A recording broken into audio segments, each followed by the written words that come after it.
यार पूरी दुनिया 14 फरवरी के टाइम अपने वैलेंटाइंस के प्लान बनाने में बिजी है और क्वालिटी पावर लिमिटेड वाले अपना आईपीओ लाने में बिजी है। अभी ये जो कंपनी का आईपीओ आ रहा है, इस कंपनी में कितने पैसे चाहिए है, क्या है कंपनी का बिजनेस मॉडल, साथ ही साथ कंपनी के फंडामेंटल्स क्या है, ये सब कुछ जानेंगे हम लोग इस वीडियो में। तो चलिए गाइस, बिना कोई देरी के ये वीडियो शुरू करते हैं। वीडियो में आगे बढ़ने से पहले मैं आप लोगों को बता देता हूँ, मेरा नाम है प्रशांत, आप देख रहे हैं इमर्जिंग बुल्स। और इस वीडियो में हम लोग एनालिसिस करेंगे quality power electrical equipment limited का आईपीओ का एनालिसिस। चलिए वीडियो शुरू करते हैं।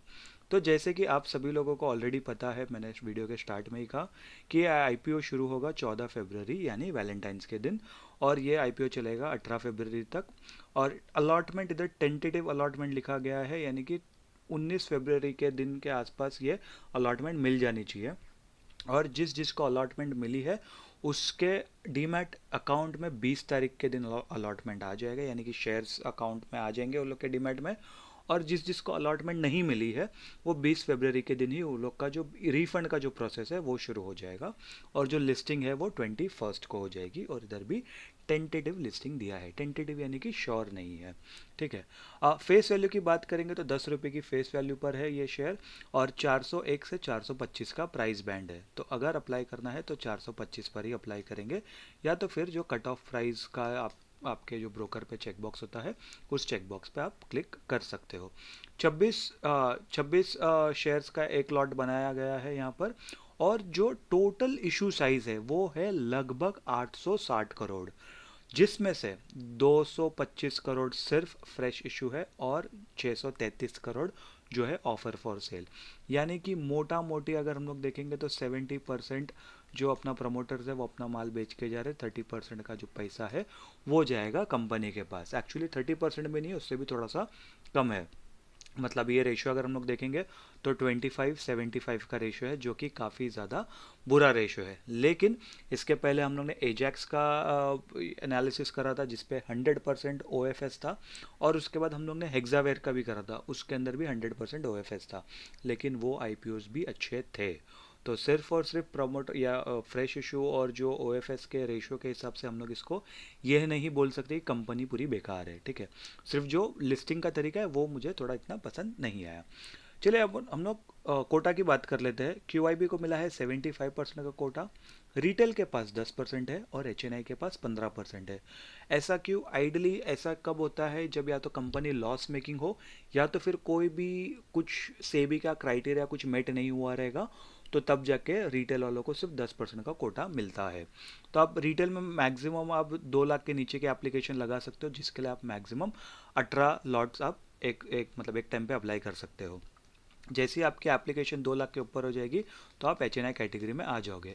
एच कैटेगरी और रिटेल कैटेगरी में आपको कोई भी डॉक्यूमेंट देने की ज़रूरत नहीं है, कोई भी आपको वेटिंग पीरियड या लॉकिंग पीरियड नहीं होता है।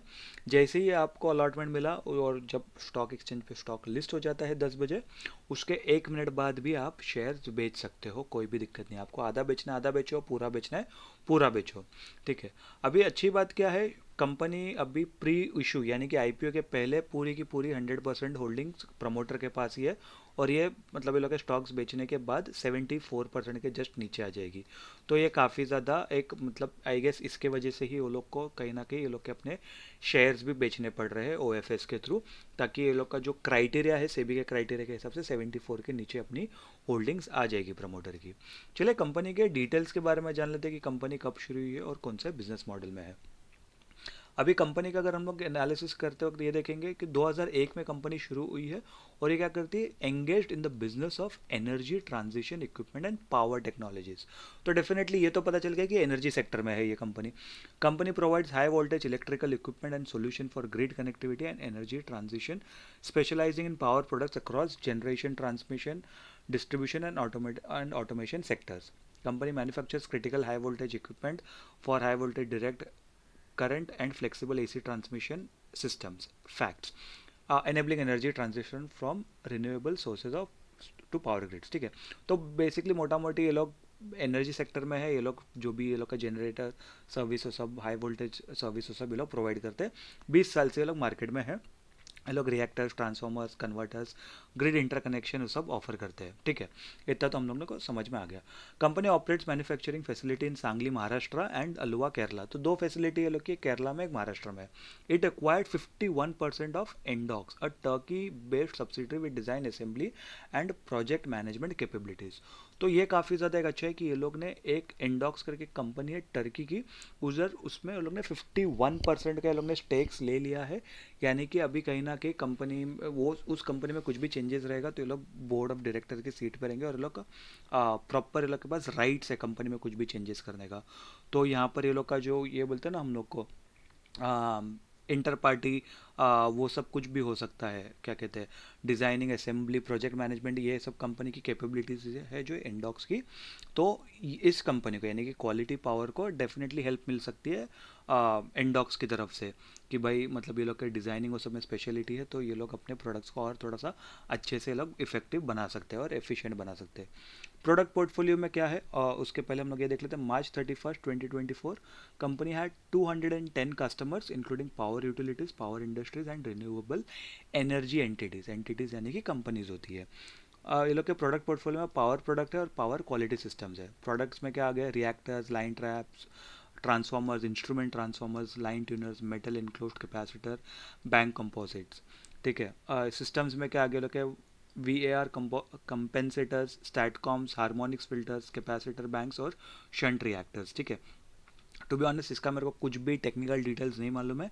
आप एक बार गूगल करके और भी समझ सकते हो कि स्पेसिफिक और एग्जैक्टली क्या क्या चीज़ें करते हैं, या अगर आपको ये ऑलरेडी टेक्निकल डिटेल्स मालूम है तो आप कमेंट करके ज़रूर बता सकते हैं।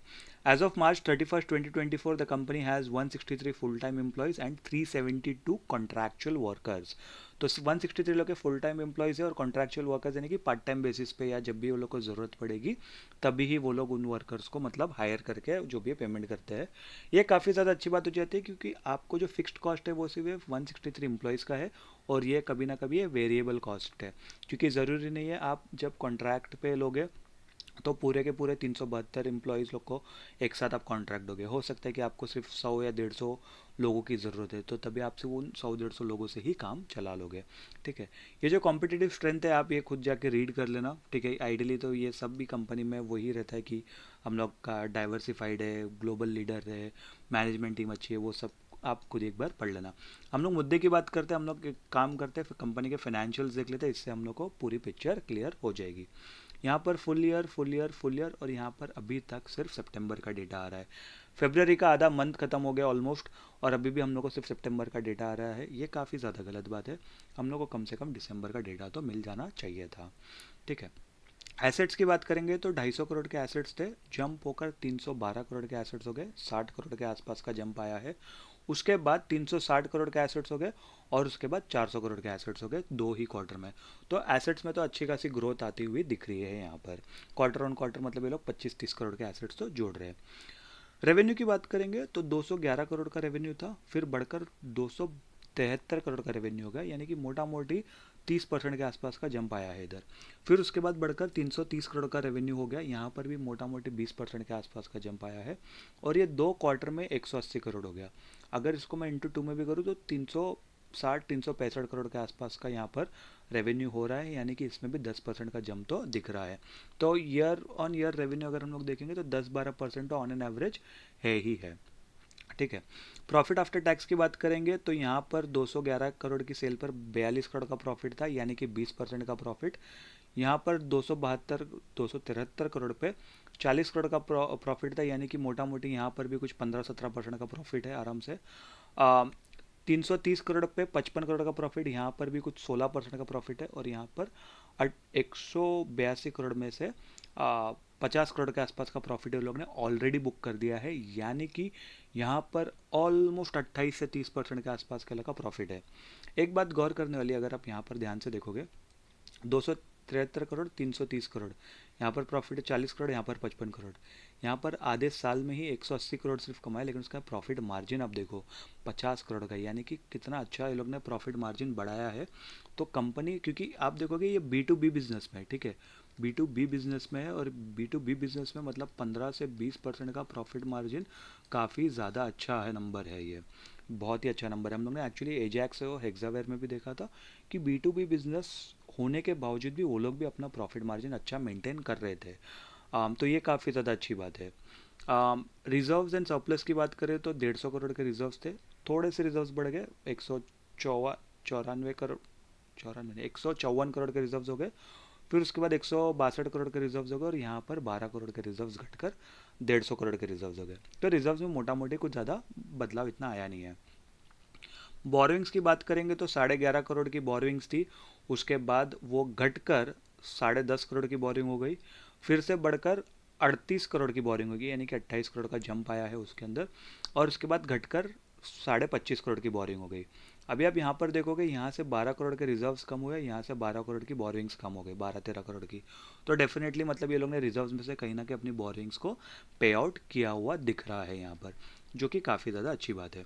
कुछ रेशियोज़ की बात कर लेंगे, इससे भी और हम लोग को और अंदाज़ा अच्छे मतलब समझ में आ जाता है कि कंपनी कितने अच्छे तरीके से अपने काम को एफिशिएंटली परफॉर्म कर रही है।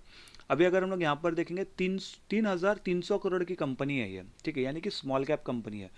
एज ऑफ March 31, 2024 ये लोग के रेशियोज़ क्या लग रहे हैं? ROE 29%, ROCE 19%, काफ़ी ज़्यादा अच्छा है। ROE ROC दोनों के ऊपर एक डेडिकेटेड वीडियो है चैनल पर, आप जाके देखना, बहुत मज़ा आएगा वीडियो देखने में।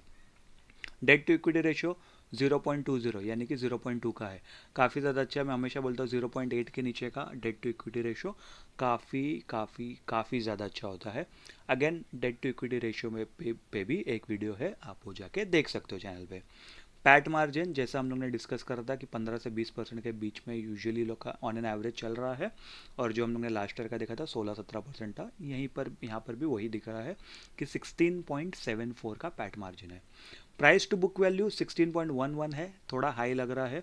पीई रेशियो 55 का है, प्री आईपीओ पोस्ट आईपीओ हो जाएगा 32.86 का। ईपीएस की बात करूँ तो प्री आईपीओ है 7.69 का और पोस्ट आईपीओ हो जाएगा 12.93 का। तो ईपीएस के हिसाब से तो एक नंबर लग रहा है। अभी मैं यूजुअली जब प्राइस टू बुक वैल्यू बताता हूँ और जो पीई बताता हूँ, मैं हमेशा बताता हूँ कि हाई ओवर वैल्यूड है कि अंडर वैल्यूड है। यहाँ पर आप देखोगे ये लोग के कुछ कंपिटिटर्स है, ठीक है, उसका पीई रेशियो था 16 का, सॉरी पीबी रेशियो था 16 का, 16 पॉइंट समथिंग समथिंग था। बट अगर आप यहाँ देखोगे इसका 18 का, ये इसके कॉम्पिटिटर है, ये इसका 36 का, इसका 32 का है। तो कंपटीशन या इंडस्ट्री वाइज ये इसका पीबी रेशियो इतना ज़्यादा हाई नहीं है, और जो पीई रेशियो है वो भी कुछ डबल डिजिट्स में था, ठीक है, 55 का, फिर वो घटकर 32 या 33 हो रहा है। और बाकी सब कंपनी का देखिए ट्रिपल डिजिट्स में होगा पी रेशियो। तो पीई रेशियो के हिसाब से अगर हम लोग देखेंगे, पीई या पीबी रेशियो दोनों के हिसाब से अगर हम लोग यहाँ पर देखेंगे, तो कंपनी कहीं से भी हम लोग को ओवर वैल्यूड नहीं लग रही है। इसीलिए मैं हमेशा कहता हूँ कि सिर्फ कोई भी पीई रेशियो या पीबी रेशियो आइसोलेशन में नहीं देखना चाहिए, इंडस्ट्री या सेक्टर के हिसाब से भी देखना चाहिए। By the way PE ratio और पीबी रेशियो के ऊपर भी चैनल पर वीडियो है, आप वो भी जाकर देख सकते हो। चलिए कंपनी का ऑब्जेक्टिव्स भी देख लेते हैं कि कंपनी पैसे क्यों उठा रही है। सबसे पहले ये जनरल कॉर्पोरेट पर्पस को हटा देते हैं। Payment of the purchase consideration for the acquisition of Mehru electrical and mechanical engineers private limited.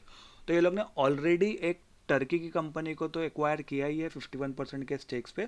अभी ये लोग एक नई कंपनी को एक्विजिशन करने का सोच रहे हैं। Funding capital expenditure requirements of the company for purchase plant and machinery, तो ये लोग को प्लांट एंड मशीनरी भी लेना है।